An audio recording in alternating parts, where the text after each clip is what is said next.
Hinintay ng Ukraine na ma-overload ang air defenses ng Russia bago nito tuluyang pinatamaan ang proteksyon ng St. Petersburg sa loob lamang ng 9 na segundo. Noong alas 4:17 ng madaling araw, tahimik ang hilagang bahagi ng St. Petersburg sa ilalim ng makapal na hamog, habang ang skyline nito ay makikita sa refleksyon ng Neva River. Nang walang babala, higit 70 Ukrainian drones ang lumitaw mula sa mga sikretong base sa Baltic, sabay-sabay na papalapit sa lungsod mula sa iba't ibang direksyon. Ito ay hindi lamang isang simpleng raid, kundi isang multi-domain strike laban sa ikalawang kabisera ng Russia. Nangganib ang mga command posts, airfields at supply lines na umaabot ng daan-daang milya pahilaga. Sa loob ng ilang segundo, nagbago ang ihip ng hangin at isang leksyon sa modern warfare ang nakatagdang magsimula. Bago natin pag-usapan ang labanang ito, ipaalam sa amin sa comment section kung saan kayo nanonood. At huwag kalimutan mong subscribe para kayo ang unang makatanggap ng pinakabagong war updates. Kung napanood ninyo ang aming nakaraang video tungkol sa pag-atake ng Ukraine sa Russian ammo depot, alam niyo na sa tuwing sinusubukan ng Moscow na mag-imbak muli, mas matindi ang nagiging ganti ng Ukraine. At ang pag-atake ngayong araw ay patunay sa pattern na yon. Ang unang wave ay tumama na parang isang biglaang bagyo. Habang tinatawid ng drone swarm ang hangganan ng St. Petersburg, ang tunog ng kanilang mga makina ay parang dambuhalang pukyutan. Ang ilan ay lumipad ng 50 talampakan lamang sa ibabaw ng Gulf of Finland. Sobrang baba kaya nahirapan ang Russian radar na ilock ang mga ito. Ang iba naman ay nanggaling sa silangan sa mas mataas na altitude. Kaya napilitan ang mga defenders na hatiin ang kanilang atensyon sa iba't ibang bahagi ng langit. Agad na gumana ang mga early warning radars ng Russia. Sumisigaw ang mga operators ng bearings, habang ang mga unang Pantsir S-1 batteries ay nagpakawala ng sunod-sunod na cannon fire at short-range interceptors. Nagbisto lang kidlat ang mga tracers sa gitna ng hamog. Gayunpaman, dahil sa dami ng targets, mabilis na na-overwhelm ang system. Nagkagulo ang mga blip sa screen, tumunog ang mga alarm, at sa bawat drone na napapabagsak, mas marami pa ang sumusugod pasulong. Pagkatapos ay dumating ang deception strike. Mula sa malayo, ang mga KH-50 cruise missiles ay humarurot sa bilis na 600 milya kada oras. Hindi silang main killers, kundi mga decoys lamang para ubusin ang mga mamahaling interceptors ng Russia. Habang abala ang mga SAMs at autocannons sa mga peking targets, nakalusot ang tunay na banta. Ang mga suicide drones, na ginagabayan ng satellite links at pre-programmed waypoints, ay mabilis na pumasok sa loob ng depensa ng lungsod. Nagsisimula pa lamang ang bagyo. Sa itaas ng Neva, ang kalmado sa langit ay naging battlefield ng apoy, usok, at bakal. Napagtanto ng mga defenders ng St. Petersburg na malayo pa sa pagtatapos ang gabing ito. Kakaalis pa lamang ng mga drone swarm ng simulan ng Ukraine ang susunod na yugto ng kanilang assault. Habang bulag ang Russian radar at nagpapaputok ng walang direksyon ang mga Pantsir crews, 2 MiG-29 ang pumasok sa altitude na 15,000 talampakan. Bawat jet ay may dalang guided rockets na nagkakahalaga ng $200,000 bawat load na nakatakdang tumama sa Southern Industrial Belt ng lungsod. Pagdating sa outskirts, bumaba ang mga pilots, nilock ang target sa dambuhalang fuel storage complex, at sunod-sunod na nagpakawala ng bala. Ang mga unang pagsabog ay parang malakas na lindol. Naglabas ng malalaking apoy ang mga nasirang tanks at bumuga ng itim na usok sa langit. Umabot ang shockwave sa mga warehouses at nyanig ang mga bintana ng mga gusali sa paligid. Bago pa humupa ang apoy, nagsimula ng ikalawang bahagi ng plano. Mula sa 40 milyang distansya, ang mga modified HIMARS launchers ay nagpakawala ng precision rockets na nagkakahalaga ng mahigit $150,000 bawat isa. Tumama ang mga ito sa isang malaking ammunition depot malapit sa port. Nagkaroon ng chain reaction mula sa mga artillery shells, small arms crates, at fuel drums na nagbigay ng liwanag sa harbor na parang maagang pagdating ng umaga. Tumbang mga cranes, nagliparan ang mga shipping containers, at ang buong port district ay naging grid ng apoy at gumuguho na bakal. Agad na kumilos ang Russian command para rumisponde. Ang mga Su-35 interceptors ay mabilis na lumipad mula sa kalapit na airfield para habulin ang mga MiG-29. Ngunit nang sandaling tumaas sila, biglang sumara ang patibong. Sa hangganan, ang mga Ukrainian electronic warfare vehicles ay nag-activate ng full power jamming systems. Ang mga gamit na ito ay nagkakahalaga lamang ng ilang milyong dollar, pero kayang bulagin ang mga radars na nagkakahalaga ng 10-10 milyon. Sa loob ng cockpits ng Su-35, ang mga radar screens ay naging parang sirang TV. Nawala ang target locks at ang communication channels ay naging ingay na lamang. Dahil sa pansamantalang pagkabulag, lumampas ang mga Russian pilots sa kanilang intercept path. Sinamantala ito ng ikatlong MiG-29 na lumilipad ng napakababa sa taas na 200 talampakan. Bigla itong lumitaw sa likuran nila at nagpakawala ng cannon fire. Kaya napilitang mag-dive ang mga Russian jets at tuluyan nawala sa direksyon. Sa itaas ng lungsod, ang langit ay naging magulo dahil sa mga missiles, sirang sensors, at nagbabagang infrastructure. Sa bawat minutong lumilipas, mas lalong nahahalata ang tactical imbalance. Ang mga pinakamamahal na depensa ng Russia ay nalalamangan ng mga armas na mas mura ang halaga. Nang tumama ang huling bala ng HIMARS sa harbor, naging malinaw na ang tunay na storm sa St. Petersburg ay nagsisimula pa lamang. At kung akala ninyo ay ito na ang peak ng labanan, abangan ang susunod na mangyayari. Dahil sa susunod na video, ang labanan ay lilipat na sa lupa at magsisimula na ang tuluyang pagbagsak ng depensa ng St. Petersburg. Naglalagablab pa rin ang langit sa St. Petersburg mula sa mga nasusunog na fuel depots na magsimula ang susunod na phase ng assault ng Ukraine. Habang abala ang mga defenders sa pagkontrol sa gulo mula sa airstrikes at HIMARS, isang tahimik pero mapanganib na puwersa ang gumagalaw mula sa hilaga.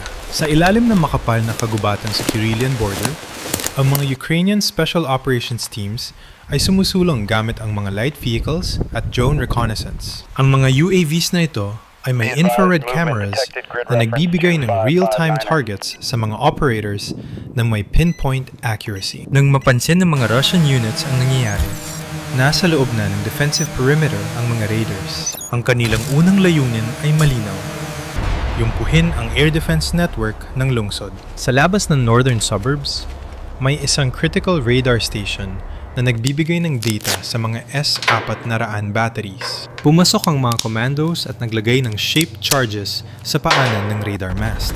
Pagkalipas ng ilang segundo, isang malakas na pagsabog ang bumasag sa katahimikan at ang dambuhalang antena ay bumagsak na parang pinutol na puno. Nagdilim ang mga screens sa Russian command centers, kaya nabulag ang mga operators na umaasa sa data na iyon. Kasabay nito, ang mga Ukrainian electronic warfare trucks sa frontier ay nagpakawala ng malalakas na jamming waves. Biglang nabulag at nabingi ang mga tanyag na S-400 systems sa paligid ng St. Petersburg. Nawala dahil sa kaguluhan, malayang nakalipad ang mga Ukrainian jets at drones. Samantala, mas pumasok pa sa loob ang mga ground teams.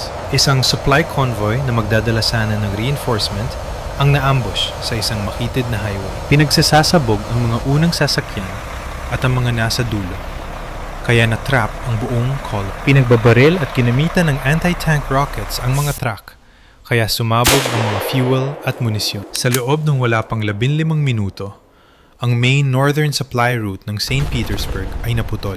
Para sa mga Russian commanders, naging bangungot na ang sitwasyon dahil sa sunog sa timog at pagbagsak ng radars sa hilaga.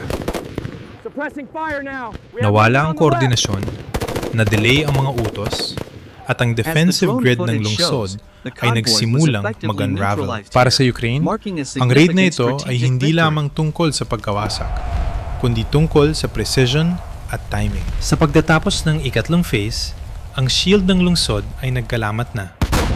Lito na ang mga defenders at handa na ang daan para sa pinakamapanganib na yugto ng assault. Nang maputol ang northern supply route, wala nang choice ang mga Russian commanders kundi gumanti. Sa loob ng ilang minuto, ang mga long-range artillery batteries na nasa 20 milya ang layo ay nagpakawala ng putok. Yumayanig ang lupa sa bawat pagsabog ng mga shells sa mga pinaghihinalaang Ukrainian staging areas. Kasabay nito, inutusan ang mga low-altitude air defense units na punuin ang langit ng missiles at cannon fire. Ngunit parang humahabol lamang sa multo ang depensa ng Russia. Inasahan na ng Ukraine ang counter-strike, kaya nagpadala sila ng mga decoy UAVs sa iba't ibang sektor. Ang mga drones na ito ay gawa lamang sa murang materyales na may heat flares.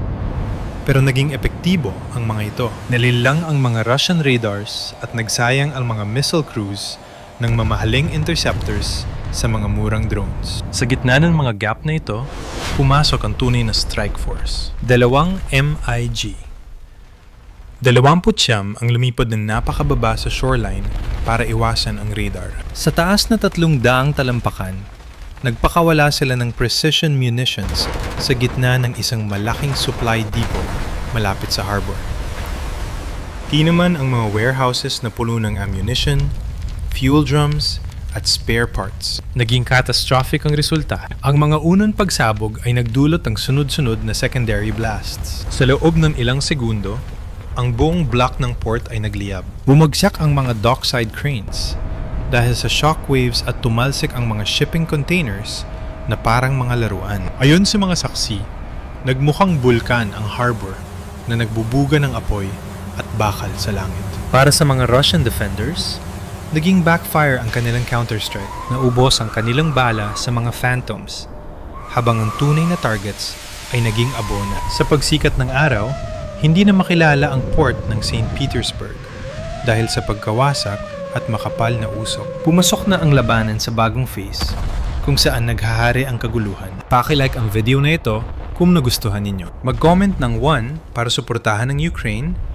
2 kung gusto ninyo ng kapayapaan, at 3, kung hindi ninyo gusto ang balitang ito. Hindi pa humuhupa ang ingay sa harbor nang ilansad ng Ukraine ang strike na tuluyang wawasak sa depensa ng St. Petersburg. Habang nagkakagulo ang mga Russian units, isang bagong wave ng suicide drones ang sumugod sa northern outskirts. Lumipad ang mga ito ng napakababa sa ibabaw ng mga puno para makaiwas sa natitirang radar coverage. Eksaktong alas 5:42, ang unang drone ay direktang bumangga sa isang dambuhalang fuel tank. Agad na sumabog ang isang orange na bulang apoy na umabot sa 3,000 talampakan ng taas. Niyanig ng shockwave ang mga kabahayan at ang mga bintana sa paligid. 5 pang drones ang sumunod na tumama, kaya ang buong complex ay naging isang dagat ng apoy. Dahil sa tindi ng init, maging ang mga nakaparadang sasakyan sa malayo ay nagliyab na rin. Sa loob ng ilang minuto, kumalat ang apoy sa isang military vehicle yard. Daandang armored carriers na nagkakahalaga ng milyon-milyon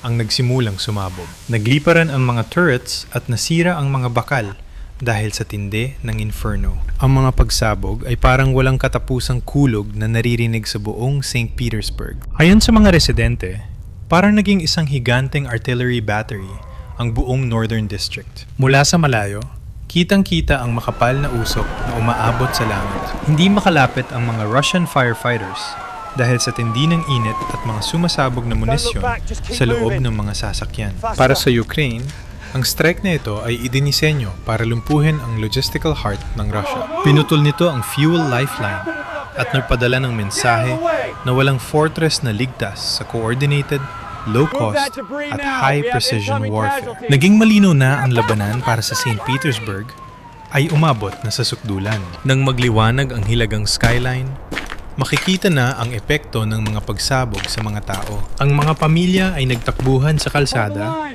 bit-bit ang kanilang mga anak, at ilang kagamitan habang naririnig ang mga pagsabog. Ang dating maayos ng mga kalsada ng St. Petersburg ay napuno ng panic. Sa gitna ng usok, pilit na dumadaan ang mga fire engines at ambulances. Ngunit sa gitna ng gulo, isang hindi inaasahang eksena ang nakita. Ang mga Ukrainian Special Forces, matapos ang kanilang strike, ay tumunom umano sa pag-rescue. Inilabas nila ang mga civilians sa mga nasirang gusali at ginabayan ang mga matatanda sa ligtas na lugar.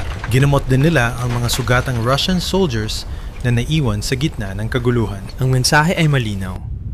Hindi ito digmaan para ubusin ang lahat, kundi isang laban para wakasan ang aggression. Sa gitna ng apoy at pagkawasak, ang pagtulong ng mga Ukrainian troops ay nagpakita ng moral line na hindi nila lalampasan. Sa pagsikat ng araw sa lungsod na balat ng usok, hindi maikakaila ang naging resulta. Nalumpo ng Ukraine ang depensa ng St. Petersburg, ang fuel depots, supply hubs, at radar stations. Ang ilusyon ng lungsod na ito ay hindi matatamaan ay tuluyan ng naglaho. Sa kabila ng pagkawasak, ang pagtulong ng mga sundalong Ukrainian sa mga sugatang bihag ay nag-iwan ng ibang kwento. Ito ay laban para sa dignidad.